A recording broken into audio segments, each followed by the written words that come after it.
चलती रही। चलिए आगे बढ़ते हैं। पर्यटन क्षेत्र से बड़ी खबर, जहां Rajasthan home stay paying guest house योजना 2026 लागू। जी हां, मुख्यमंत्री भजनलाल शर्मा के नेतृत्व में ये बड़ा निर्णय लिया गया है। अधिकतम 8 कमरे और 24 बेड की अनुमति इसमें दी गई है, जिससे ग्रामीण आय वृद्धि और स्वरोजगार को प्रोत्साहन मिलेगा। पर्यटन गतिविधियों का विकेंद्रीकरण होगा। पूरे प्रदेश में योजना तत्काल प्रभाव से लागू होगी। देखिए, कोशिशें की जा रही थी और वाकई में इन कोशिशों को जल्द से जल्द मूर्त रूप देने में सरकार की और खासतौर पर पर्यटन विभाग की एक महत्वपूर्ण भूमिका रही है।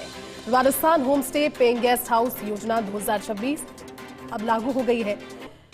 टू वे निवेश है, ऐसे में लगातार जो पर्यटक पहुंच रहे हैं उन्हें जरूरी नहीं कि महंगे दामों के होटल रूम्स बुक कराने के बाद ही उनमें ठहरना हो, लेकिन उनके लिए अतिरिक्त उनके लिए रीजनेबल पेइंग गेस्ट हाउस भी राजस्थान होम स्टे योजना 2026 में उपलब्ध होंगे।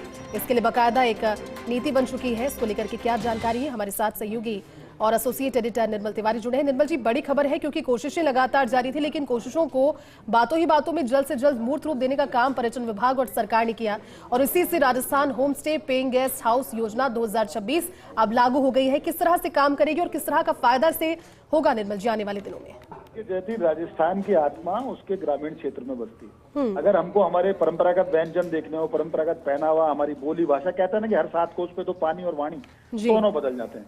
तो निश्चित तौर पर होम स्टे योजना राजस्थान के ग्रामीण क्षेत्र को सशक्त करने के लिए एक महत्वपूर्ण योजना है और निश्चित तौर पर मुख्यमंत्री भजनलाल शर्मा का मार्गदर्शन, उप मुख्यमंत्री दिया कुमारी का विजन इसमें देखने को मिलता है। और आज इस राजस्थान होम स्टे यानी पेइंग गेस्ट हाउस योजना 2026 को लागू कर दिया गया तुरंत प्रभाव से। खास बात यह है कि इसमें अधिकतम 8 कमरे जो हैं और 24 बेड की इसमें अनुमति होगी और ग्रामीण क्षेत्र में किस तरह से आय में वृद्धि होगी उसको लेकर के इसको तमाम योजना का ताना बाना बना गया। ईज ऑफ डूइंग बिजनेस को किस तरह से सरलीकृत तौर पर उसके नियमों को लागू किया जाए। सिंगल विंडो सिस्टम से इसका रजिस्ट्रेशन की प्रक्रिया को और आसान बनाने की कोशिश की गई है। खास बात यह कि पूरी डिजिटली है, इसमें कोई आपको दस्तावेज जमा न कराकर इसको डिजिटली इसको अप्रूवल लेना होगा। 7 दिन के अंदर इसमें अस्थायी पंजीकरण भी होगा और इसमें 3 महीने के अंदर स्थायी प्रमाण पत्र उसको दे दिया जाएगा। और खास बात यह है कि होम स्टे के अंदर सिल्वर और गोल्ड 2 श्रेणी में इसको वर्गीकृत किया गया। सिल्वर श्रेणी के अंदर जो रजिस्ट्रेशन जो ड्यूटी लगेगी वो 1000 रुपये होगी, जबकि गोल्ड के अंदर 2000 रुपये इसमें रखी गई है। और गोल्ड श्रेणी में एसी इंटरनेट की सुविधाएं भी उसमें दी जाएंगी। टेरिस में नाश्ते के अलावा अलग से कोई शुल्क नहीं लिया जाएगा। कुल मिलाकर जैसे इसको इस रूप में देखें कि होम स्टे योजना यानी सशक्त राजस्थान की वो परिकल्पना। जब हम बात करते हैं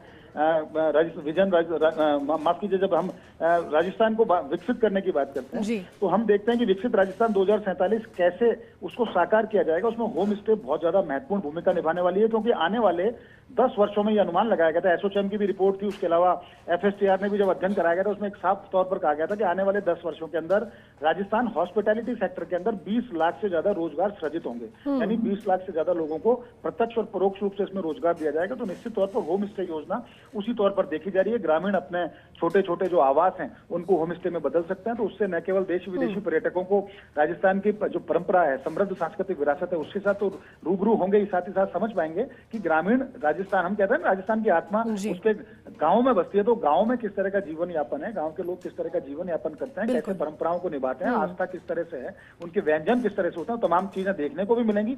और निश्चित तौर पर इससे ग्रामीण राजस्थान है वो सशक्त राजस्थान होगा और पलायन रुकेगा, क्योंकि जो ग्रामीण क्षेत्र से शहर की तरफ जो पलायन होता है तो वो पलायन भी इससे रुकेगा। तो अगर पलायन रुकेगा तो निश्चित तौर पर ग्रामीण क्षेत्र सशक्त होगा और ग्रामीण क्षेत्र सशक्त होगा तो प्रदेश की अर्थव्यवस्था सुधरेगी, अर्थव्यवस्था सुधरेगी तो निश्चित तौर पर रोजगार का सृजन होगा। और हम जिस विजन डॉक्यूमेंट की बात करते हैं जो राजस्थान को लेकर के तैयार किया गया और विकसित राजस्थान 2047 की परिकल्पना को करते हैं, हम देखते हैं उस तरफ से, तो निश्चित तौर पर साकार होती नजर आती है। तो आने वाले 1 दशक में इसके परिणाम जो है वो बहुत ज्यादा दीर्घगामी होंगे। निश्चित तौर पर रोजगार का सृजन तो होगा ही, ग्रामीण आजीविका को अपने सशक्त करेगा और पलायन रोकेगा। ठीक है, बहुत शुक्रिया निर्मल जी इस बातचीत के लिए।